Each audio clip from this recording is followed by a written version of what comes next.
Douglas Murray absolutely shuts down two pro-Palestine members in this debate. Look, I'm not gonna lie, I ain't see grown men fight like this in a long time. So buckle up and let's ride. If you're just sitting patiently here. Douglas, first of all, what was your reaction to this interview with an NHS doctor last night on this show? Well, let me first of all say that it's necessary to clear quite a lot of things up because we've heard quite a lot of hogwash in the last few minutes. Firstly, your guest last night is a member of an extremist organization, Hizb ut-Tahrir, which is banned in many countries, including in European countries. And it's also banned in many Muslim countries. It's banned in Pakistan, it's banned in Egypt, and that's because these Muslim governments recognize that it is an extremist group that has a revolutionary ideology that wants to replace government in Muslim countries as well as in... do you know... Germany. One European country is banned in Douglas Murray. I'm not going to let you lie to the audience like you usually do. You're going to justify everything you say on this show, Douglas Murray. Right? So please, give me one country. Germany. It's not banned in Germany. I just said it's not banned in Germany. You're not listening. You're not listening. You're not listening. To the audience. Google it for yourself. You know, Hizb ut-Tahrir in Germany, really are they banned as an organization? Is this Mr. Al-Andalusi? Can I just check? Because I can't see you. It is, Is that him? Yeah. Okay. This is a guy, he's of no significance, but he's a guy who I have seen in studios for years spouting extreme Islamist rhetoric. Many years ago, he couldn't condemn the killing of the journalists at Charlie Hebdo. Last year, he wouldn't condemn the attempted murder of Salman Rushdie. Now he can't do this. He fails every single test. But let me get on to the question. I'm not going to engage. I'm not going to engage in a fun fight with this Islamist. Let me answer the question that Piers put to me before you try to interrupt again. Only if you don't lie. Let him answer, please. First of all, let him answer, please. But all right. First of all, come on, we grown men. Come on, like, let's figure this out. I'm not going to keep being talked over by this Islamist blowhard. Let me speak. First of all, your first guest treated us to the first bit of mouthwash this evening by claiming that the word jihad can mean absolutely anything. Nonsense. When a big bearded member of Hizb ut-Tahrir calls for jihad on the streets of London, then they are not calling for an interpersonal struggle with the nature of the divine. They are calling for violence. And anyone who can't recognize that should be questioned about their own motives. Secondly, we've just been treated to a monologue about casualty figures in Gaza. Where do these figures come from? I'll tell you where they come from. They come from Hamas. It's quite remarkable to me that 2 months after the October the 7th massacre, the Israelis still don't know the precise number of people murdered on October the 7th. There's a reason for that, because it takes time to work out massacres of that scale.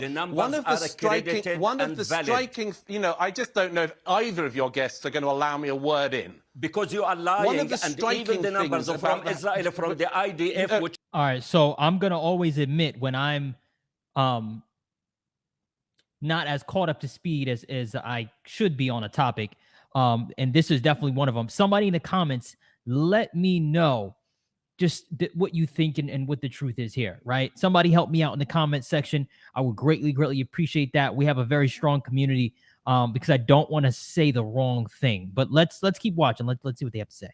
Are not accredited.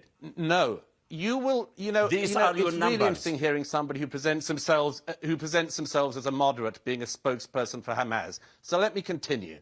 They are Hamas figures. They are all provided by the ministries of Hamas, which is a prescribed terrorist organization. If you want to reel off Hamas figures, then be my guest, but you are not able to mislead the viewers of Piers' show by quoting Hamas figures at his viewers as if they are holy writ. I am not quoting. Third, it's the Euromed. We've been treated to this nonsense. Nations, we've been treated it's the international community organizations. Where do you think they get the figures from? Where do you think they get the figures from? Thirdly, I will continue to speak if it kills you.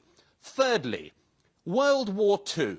It is nonsense that what has been happening in Gaza has, as you said in this endless list of fallacies, that there has been more bombing in Gaza, more deaths and destruction in Gaza than during World War II. Do you know anything about World War II? Almost, do you know anything about World War II? I said Dresden alone. Yes, I do, Germany. Do you know anything about? So if he did say that, I am gonna call that a farce, right?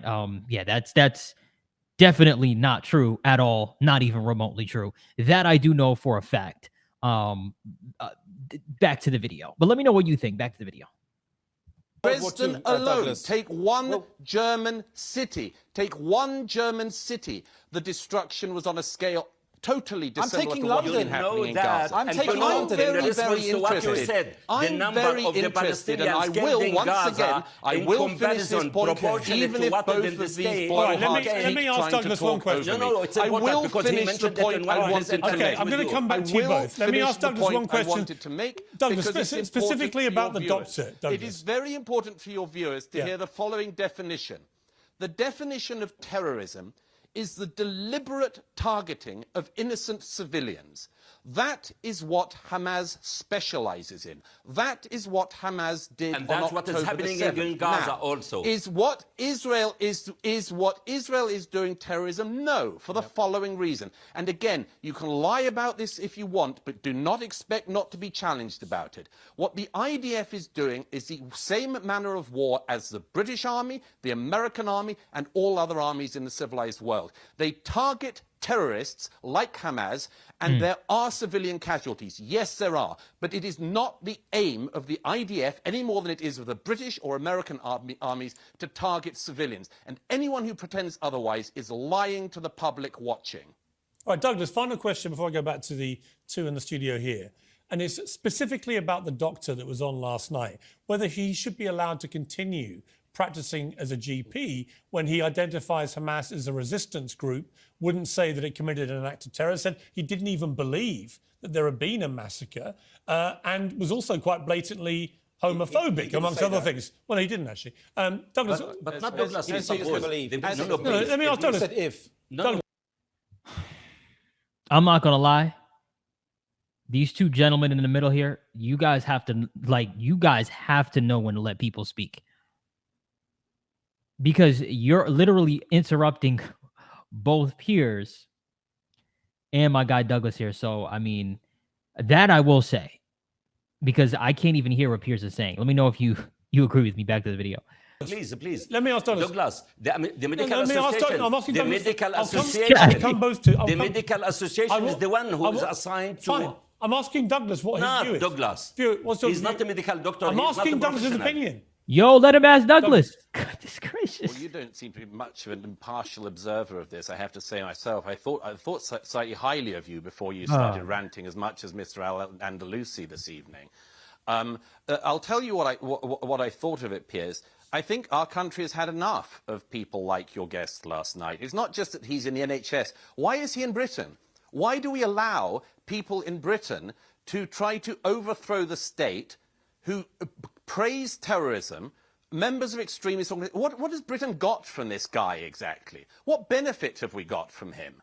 I mean, I wouldn't want to be an NHS patient going to him. I don't know if any Jews would particularly want to in Britain. I don't know if very many innocent people would want to go to this doctor. But my question is not just should he be able to practice. I want to know why our country of Britain has been such a soft touch for decades that we have Hamas leaders, terrorist spokespeople, Islamist sympathizers like your guest, Mr. Al-Andalusi, and now NHS doctors who are members of groups like Hizb ut-Tahrir that stand on the streets of London, call for jihad, call for Muslim armies to arise. I don't think our country benefits anything from these people. I think people like that should leave. We have...